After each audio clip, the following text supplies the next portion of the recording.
Sur Europe 1, j'ai pas souvenir d'une équipe de France si joueuse, si talentueuse, si dominatrice, si efficace, si sûre de son fait. C'est une des plus belles équipes de France. Alors c'est vrai que ce n'est que la Suède peut-être, mais cette équipe est impressionnante. On est avec Sabrina Medjaber, avec Gérard Carrérou, avec Gauthier Lebret, avec Olivier Guénec. Vous avez tous regardé? Oui. Non, j'ai pas regardé. J'ai passé ma journée hier à un enterrement et j'étais lessivé, donc j'ai pas regardé.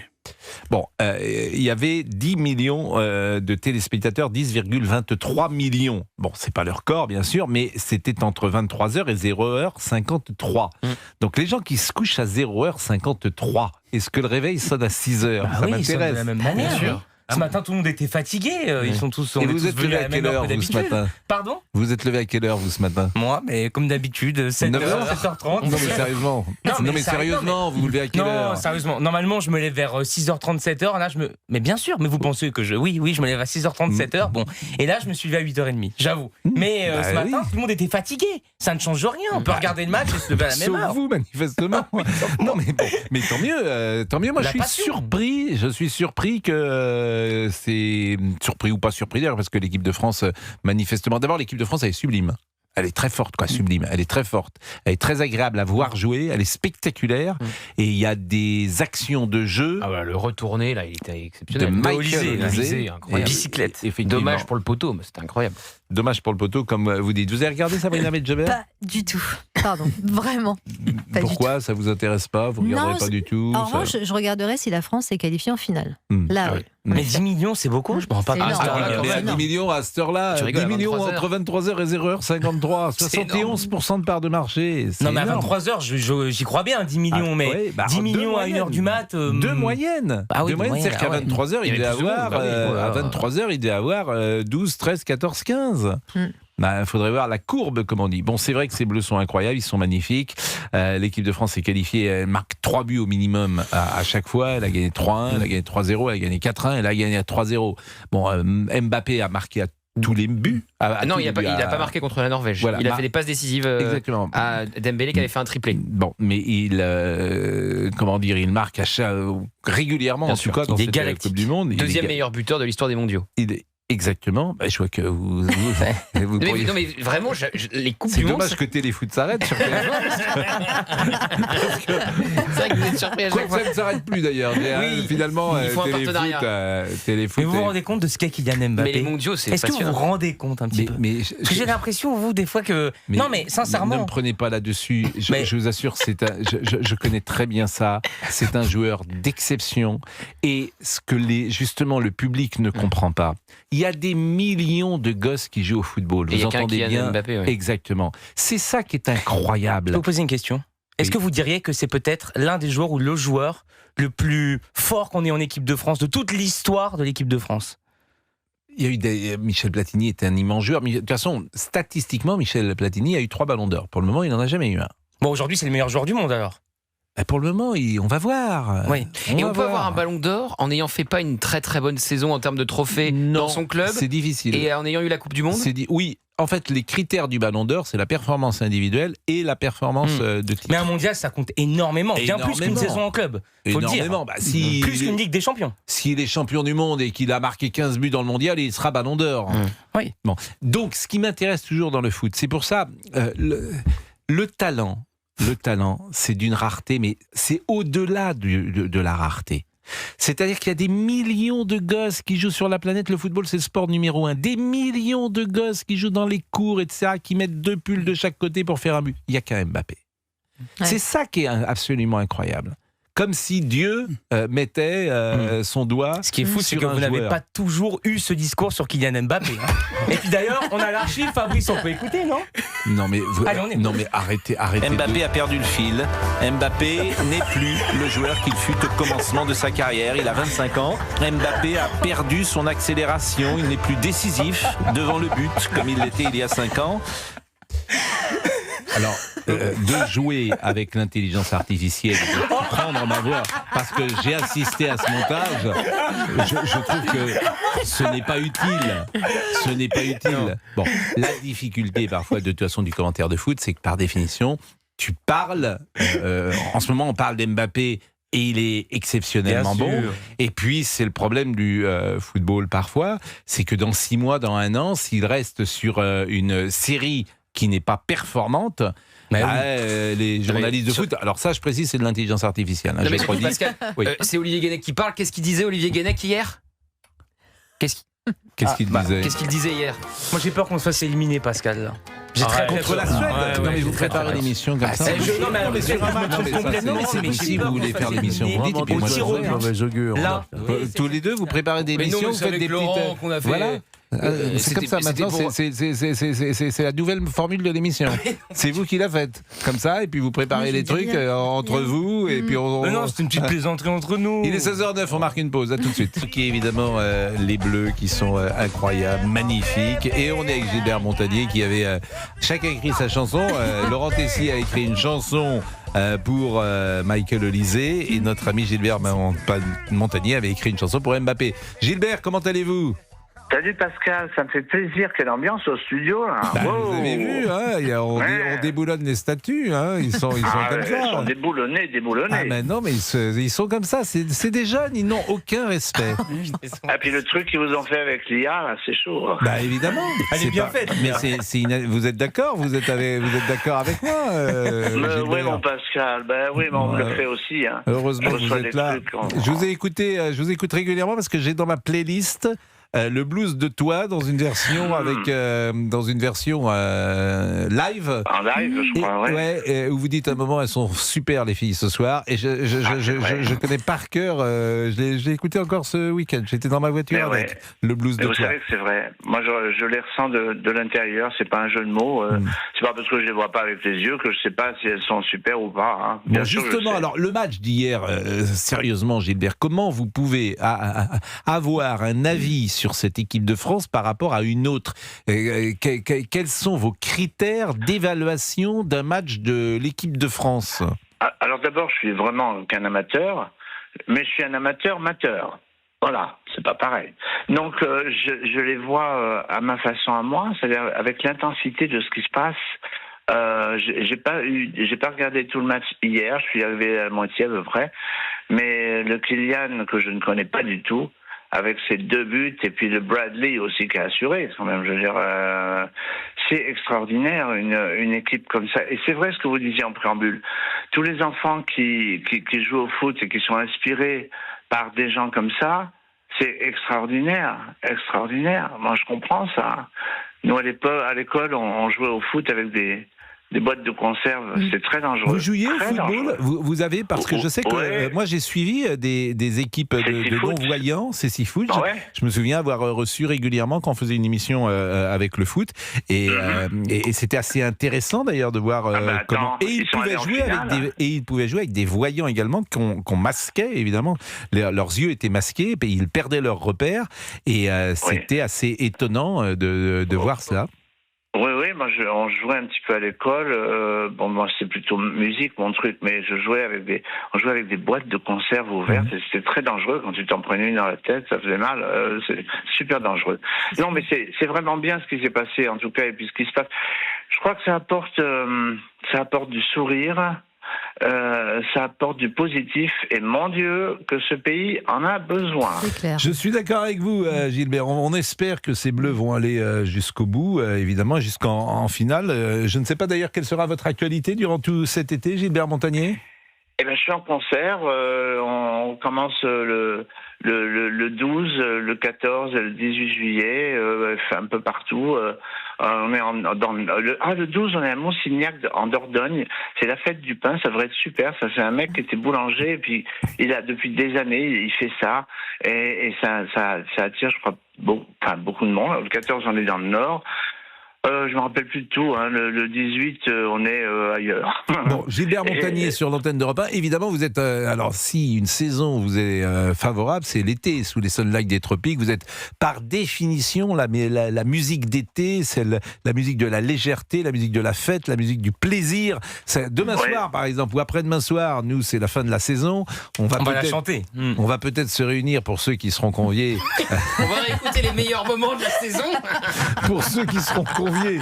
Il y aura peut-être des sanctions. Qu'est-ce que vous en pensez, Gérard? Oui, c'est une bonne idée. Bon, Gérard, il va y avoir un bureau disciplinaire pour voir si certains méritent. Vous êtes d'accord? Vous êtes choqué vous-même? De temps en temps, il me choque un peu. Voilà, bien sûr. Gérard est un ami. Bon, et je pense que cette chanson, sous les Sunlight des Tropiques, on peut écouter. On a un nouvel album donc, qui est sorti depuis quelques semaines. Et puis, le 14 février... On l'écoute, tiens, faut faire la fête. Moi, j'espère que je vous verrai avec plaisir le 14 février au Dôme de Paris, notamment, parce qu'on va y être. Le 14... Jour de la Saint-Valentin. Le 14 quoi? Le 14 février, bien sûr. Jour de la Saint-Valentin. Bon, de toute façon, je ne commence pas avant que vous arriviez. Alors ça, vous faites comme vous voulez. Hein. Non, mais moi, je viendrai avec ma fiancée. Non, ça me ferait très plaisir. Exactement. Bon, c'est Okay. quoi? Vous savez ce que c'est? Vous savez le jour que c'est? Le jour de la Saint-Valentin, c'est le 14 février. J'ai pas checké le jour même. Regardez, 14 février 2027, on va demander... Au Dôme de Paris. Au Dôme de Paris, qui est un très bel endroit. Merci Gilbert Montagnier. Merci beaucoup, c'est un plaisir. Je vous embrasse tous et toutes. Merci. Gilbert Montagnier, et là, ce n'était pas de la voix de l'intelligence artificielle, comme on l'a entendu en début d'émission. 16h18. 16h18. Merci. 16h18. 16h18. 16h18. Vous voulez qu'Olivier essaye? 18h. Pascal Praud sur Europe 1. Mais c'est ce qui est Fabrice Lafitte. J'étais en train de chercher la date du 14, c'est un dimanche. Je peux pas tout faire. J'ai l'impression que c'était déjà dimanche derrière la console. Hein. Un peu les vacances même. Bon, comment ça va? Ça va très bien, je vous remercie. Bon, vous avez regardé le match? J'ai regardé le match et je suis en pleine forme, regardez. Je me suis levé à 6h, 6h15. Bon, et vous avez participé tout à l'heure à ce subterfuge. Tout le monde a participé. Tout le monde. Voilà, vous êtes comme ça. Vous êtes comme ça, les amis, c'est ça. Pour tout vous dire, c'est une idée d'Alexandre Omar. Oui, c'est Alexandre Omar qui a eu l'idée. C'est Alexandre Omar qui a eu l'idée. Effectivement. Voilà, c'est ça. Qu'est-ce qu'on a ri en le faisant? Qu'est-ce qu'on a ri? C'est vraiment. Vous avez que ça à faire. Franchement, Fabrice Lafitte. Et vous êtes un peu quand même la caution intellectuelle, culturelle de notre émission. C'est celui qui a sauté la caution. C'est le père. C'est le père de notre petite troupe. Il est là le coupable. Voilà, c'est Alexandre Omar qui a tout fomenté. Bonjour. On disait que c'est toi qui avais tout fomenté. Évidemment, oui. Qu'est-ce qu'il dirait Didier Deschamps après la victoire d'hier?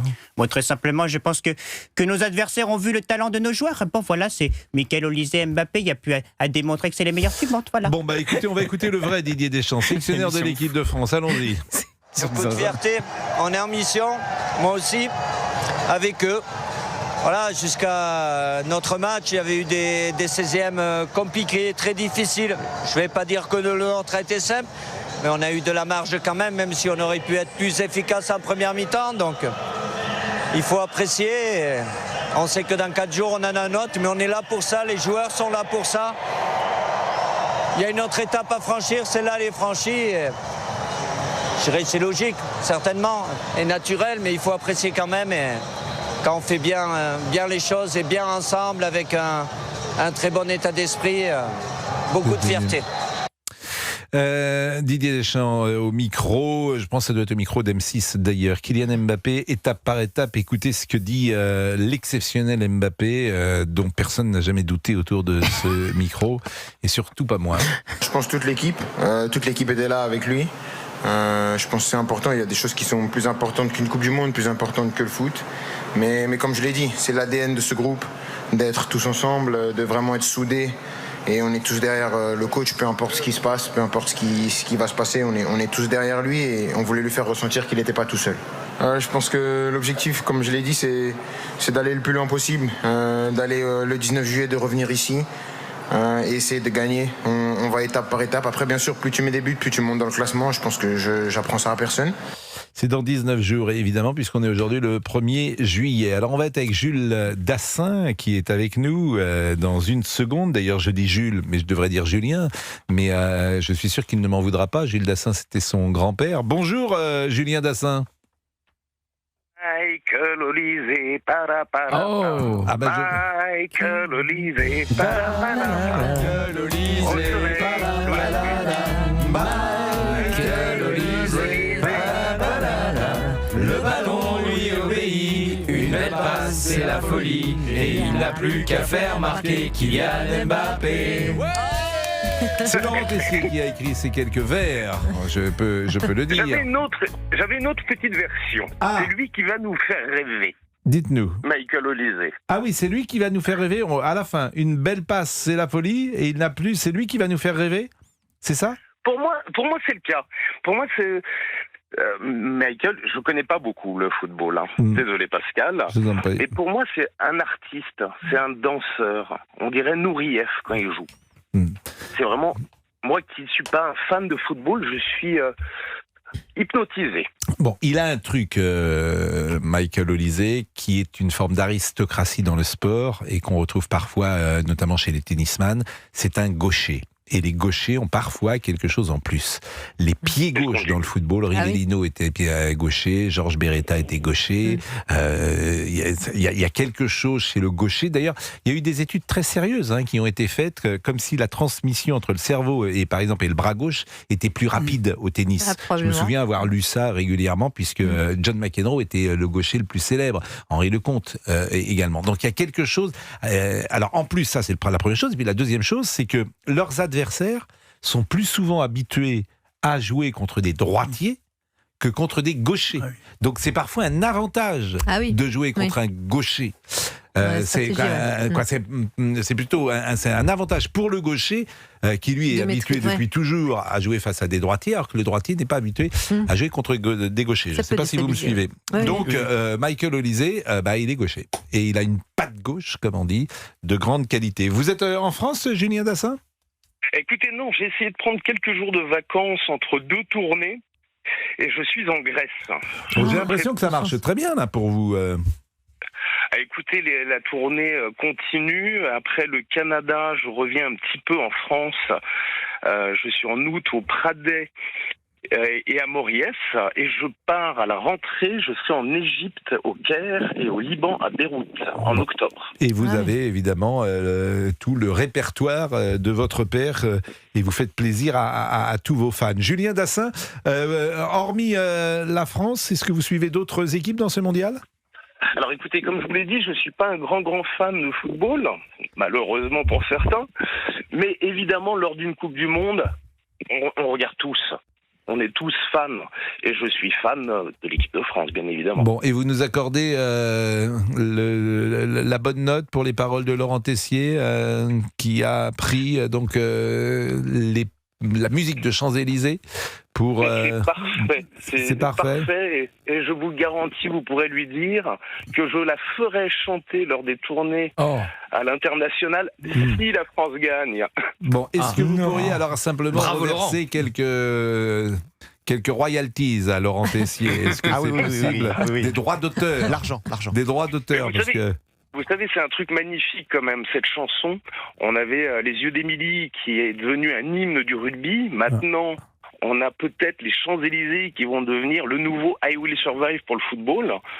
Je trouve ça, moi, magnifique, que ces chansons traversent les décennies. Oui, c'est vrai. Et que tout le monde soit ravi de les chanter, ça donne du bonheur. Mais ces chansons, effectivement, n'ont pas pris une ride, et elles sont si modernes et si joyeuses qu'on les écoute avec beaucoup de plaisir. Je crois qu'il y a une version remixée, me dit Fabrice Lafitte, de Michael Olysée. Est-ce que Michael Olysée, Michael Olysée, le ballon lui obéit, une passe c'est la folie, et il n'a plus qu'à faire marquer Kylian Mbappé. Elle est bien celle-ci. Celle-ci est bien. Mais est-ce qu'on pourrait faire une version rap pour voir demain ? Ça serait. On pourrait faire. Ça serait amusant tous les jours. Ah ben oui, on arrête le 3 juillet. Mais vous pouvez.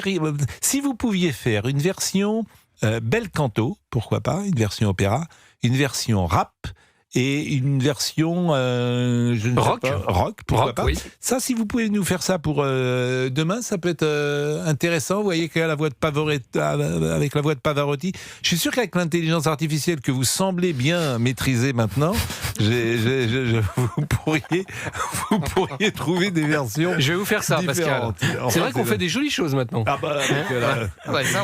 Des miracles même. Comment ? Des miracles avec l'intelligence. Très très bien fait. Je pense quand même que la version originale est indétrônable, même en changeant les Champs-Élysées par Michael Olysée, ça c'est très sympa, mais remixer, je pense pas que les gens soient vraiment fans. Oui, je suis d'accord. C'est pour nous Ce qu'ils veulent, amuser. c'est vraiment retrouver. Oui, bien sûr. Ils veulent retrouver ce qui s'écoutait enfant, tout simplement. Exactement. Merci en tout cas, Julien Dassin, et bonnes vacances du côté de la Grèce. Il est 16h27. Ils sont là et je crois que nous sommes en ligne avec Dominique Grimaud. Oui, mon cher Pascal. Bonjour Monsieur Grimaud, vous êtes où? Vous êtes à Paris? Bonjour Monsieur Pro. Non, je suis à Marrakech. Je suis sous le soleil marocain. Mais alors vous êtes... température idéale. Mais oui, température idéale. Mais vous serez pas à Paris vendredi alors? Je ne serai pas. Non, je ne rentre pas avant le 11. Non. Pour la fin pas parce que c'est la fin de notre émission, donc on fait. Ah, quel dommage. Vous êtes venu de temps en temps, donc nous voir dans l'émission, pas assez souvent d'ailleurs à mon goût, mais vous êtes un voyageur. Oui, vous êtes sympa, sympa. Bon, comment vous jugez cette équipe de France, vous Magnifique. qui avez, oui, magnifique, emballante, pleine d'élan, pleine de solidarité, pleine de flamme, pleine de sang, et surtout pleine de talents, des talents individuels qui font la différence. Je pense que dans l'histoire, je suis quelques Coupes du Monde depuis 1958, j'étais très enfant, en 58, en Suède, je pense qu'on n'a jamais eu dans l'histoire une telle ligne d'attaque, composée de 4 joueurs qui pourraient postuler tous les 4 pour un ballon d'or. C'est quand même assez extraordinaire, même dans l'histoire du foot, c'est peut-être jamais arrivé. Je trouve que voilà, donc c'est une équipe tout à fait emballante, surprenante, pleine de créativité, à l'instar de Michael Olise, qui depuis Platini et Zidane, je crois qu'on n'a pas trouvé mieux en numéro 10 que ce joueur, qui éclaire le jeu tout le temps et qui surprend tout le monde. On dirait qu'il est né avec un ballon, ou que le ballon fait partie intégrante de son corps. C'est vraiment un monstre. Et ça relativise d'ailleurs les critiques qui étaient faites sur le jeu pratiqué par Didier Deschamps, parce que souvenez-vous, les uns et les autres pouvaient dire de temps en temps que Deschamps était un entraîneur qui n'aimait pas le beau jeu. Simplement, il faisait avec ce qu'il avait. Quand tu as, je ne vais pas citer certains joueurs d'il y a 10 ans, mais quand tu as certains joueurs en attaque, tu n'as pas le même jeu que lorsque tu as Barcola, Olise, Mbappé et Dembélé. Et Dembélé, bien évidemment, mais c'était le cas aussi en 98. On critiquait Aimé Jacquet parce qu'il n'avait pas de centre-avant. On va pas citer le nom, mais moi je peux les citer. Voilà, ils sont des amis, Dugarry et Stéphane Guivarch. Voilà, on a gagné la Coupe du Monde 98, la première, sans neuf, quoi. Mais Donc, parce qu'un entraîneur s'adapte à la matière première qu'il a, et il construit un jeu en fonction des joueurs qu'il a. Oui, évidemment. Bon, mais pour revenir à ce parcours des Bleus, alors c'est vrai qu'il faut relativiser. On n'en est qu'à 4 matchs contre des adversaires qui sont pas non plus de tout premier plan, mais ce parcours, moi, me rappelle, et c'est un souvenir à la fois joyeux et douloureux, le parcours des Pays-Bas en 74 en Allemagne, l'équipe de Cruyff, qui avait absolument mangé tous ses adversaires, écrasé tous ses adversaires, avant malheureusement, je dis bien malheureusement, d'échouer en finale face à l'Allemagne de Beckenbauer et de Gerd Müller. Voilà, je trouve en tout cas, je ne sais pas si les Bleus seront champions du monde, ce qui me paraît évident pour avoir suivi la plupart des matchs, c'est que c'est de loin l'équipe la plus spectaculaire du tournoi. Le plus agréable à voir, c'est qui produit du football. Oui. Et elle dégage une sérénité dans l'histoire d'une compétition. Parce que je suis comme vous, j'ai suivi quand même quelques Coupes du Monde ou Championnats d'Europe. Il y a un parallèle, c'est l'Euro 2000. C'est-à-dire que l'équipe de France était encore plus forte qu'en 98 et elle avait dominé son sujet, notamment avec Thierry Henry qui était au top et Zidane qui était au top. C'était vraiment. Elle est plus forte en 2000. En 2000, elle est plus forte. D'ailleurs, elle écrase le championnat d'Europe et elle va jusqu'en finale face à l'Italie en gagnant aisément tous les matchs. Ce qui est frappant là, c'est que vous regardez le début de France-Suède et vous savez que l'équipe de France, au bout de 20 minutes, vous avez compris qu'elle va gagner. Vous savez pas comment, mais elle va gagner, elle va marquer. Elle a déjà 2 poteaux. C'est un rouleau compresseur. C'est le sentiment qu'elle diffuse, Dominique, une puissance, une force, une supériorité, une confiance également, parce que la victoire donne confiance. Vous parliez de l'Euro 2000, je l'ai évidemment en tête. Et j'ai également en tête le match que les Français avaient gagné à Wembley devant les Anglais avec 2 buts de Nicolas Anelka. Je me souviens de ce match qui devait se tenir à Wembley en 99. Wembley était plein, 100 000 spectateurs. Et Wembley s'est vidé, mais s'est vidé aux 3 quarts à un quart d'heure de la fin. Tant la domination française était écrasante et époustouflante. Voilà, donc c'est vrai qu'il y a des similitudes entre cette équipe de France 2026 et l'équipe de France 98-2000. C'est vrai, il y en a. C'est l'équipe la plus forte, de toute façon c'est la seule référence possible, parce que l'équipe de France de Zidane 2000, c'est la plus forte équipe de France de tous les temps. A priori. De tous les temps. Voilà, ouais, jusqu'à ce jour. N'oublions pas non plus l'ère Platini, 84. Elle n'est pas championne du monde. Elle n'est pas championne du monde. Elle est championne d'Europe. Elle est championne d'Europe, mais elle n'est pas aussi performante. Moi, j'ai adoré ce football-là, bien sûr, mais elle est moins puissante, moins forte, évidemment. Elle a moins de titres déjà. Mais quand vous avez joue en équipe, surtout. Et elle joue en équipe, bien sûr. C'est une véritable équipe. Bien sûr, mais en 2000 aussi, quand t'as Thierry Henry, t'as Deschamps qui va arrêter, t'as Laurent Blanc, t'as Barthez. Bon, t'as une équipe, t'as Trezeguet qui est là, t'as Thierry Henry qui est un des meilleurs attaquants du monde. T'as Zidane qui est... Bon, donc c'est pas n'importe quoi. Bon, donc c'est notre seul point de référence. Et effectivement, cette équipe, il est possible qu'elle soit plus forte que celle-là. Qu'elle ait en tout cas plus de talent individuel que celle-là. Oui. Non, même s'il faudra voir, moi j'avais trouvé qu'elle avait concédé beaucoup d'occasions de but contre la Norvège, c'était pas le cas hier. Il y avait des interrogations sur le plan défensif, Dominique. Oui, il y en a sur les côtés. Il y en a, c'est indéniable. Bon, Koundé a fait un match très honorable hier soir. Je suis pas franchement convaincu par Lucas Digne, encore moins par Théo Hernandez, et j'ai le regret. Moi, il me vient un petit regret, c'est que Didier Deschamps n'essaie pas Zaïre Emery sur le côté droit.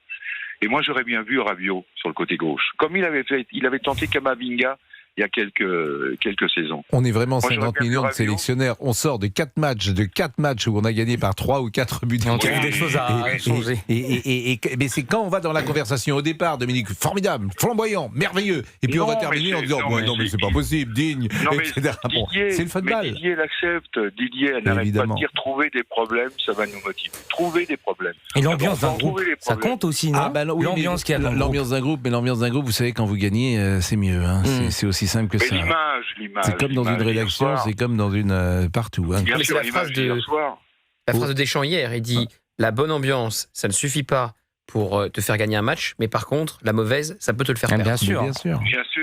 L'image, c'est Deschamps dans les bras de Mbappé. C'est l'image pour moi du match. Je suis d'accord. Après le premier but de Kylian Mbappé. Je suis d'accord. Bon, écoutez, Dominique, vous allez nous manquer vendredi, mais bon, c'est ainsi. Je vous écouterai, Pascal. Oui, mais on a prévu. Donc vous arrêtez tout. On arrête pendant 2 mois. Non, on termine. On a encore 2 jours sur CNews parce qu'on va jusqu'au 8 juillet puisqu'on attend la décision de Marine Le Pen, pour tout vous dire. Et c'est vrai que c'est une actualité forte. Et après, on part jusqu'au 27 août, effectivement. Très bien. Jusqu'au la boule. Vous connaissez mon programme. Cathy, la boule, je connais. Vous avez dit quoi? Cathy. Alors Cathy, bien sûr, c'est important et c'est même essentiel. Oui. Mais en revanche, j'ai une doléance à vous faire, vous faire parvenir. Vous êtes allé à Noirmoutier, vous n'êtes même pas allé voir notre ami Jean. Il est malheureux comme tout. Si, je sais, mais je l'ai croisé, pour tout vous dire. Mais vous l'avez croisé. Ça va intéresser les auditeurs de Bien sûr, vous l'avez croisé. Je l'ai croisé à Super U. Oui, mais enfin, vous êtes 8 jours à Noirmoutier. Nous avions tous les deux nos chariots. Oui, mais pourquoi vous n'êtes pas allé voir Jean? Parce que Jean, d'abord, il est malheureux. Je vais l'appeler. Il est malheureux. Mais il est malheureux. Il s'en est ouvert à mon amoureuse. Mais oui, Cathy, je sais, je vais l'appeler. C'est bien de m'appeler. Mais oui, je fais bien. Qui est Jean? Mais Jean, c'est notre ami Jean. Alors, Jean d'Alric, c'est un ancien sociétaire. Non, pas du tout. C'est un ancien sociétaire de la Comédie Française, Jean d'Alric. Et puis, c'est devenu un gimmick parce qu'on dit régulièrement qu'il va remonter sur scène et qu'il va reprendre le rôle de Philinte ou d'Alceste. Bon. Et c'est un ami. Mais c'est vrai que Jean a un petit défaut parfois, c'est qu'il commence sa phrase à Dourdan et à la Tour Eiffel et il a terminé au péage de Dourdan. On en connaît d'autres. Donc notre ami Jean qu'on adore et qu'on aime. Et il a une maison d'hôte à Noirmoutier qui est très connue d'ailleurs. Et il essaie de vendre.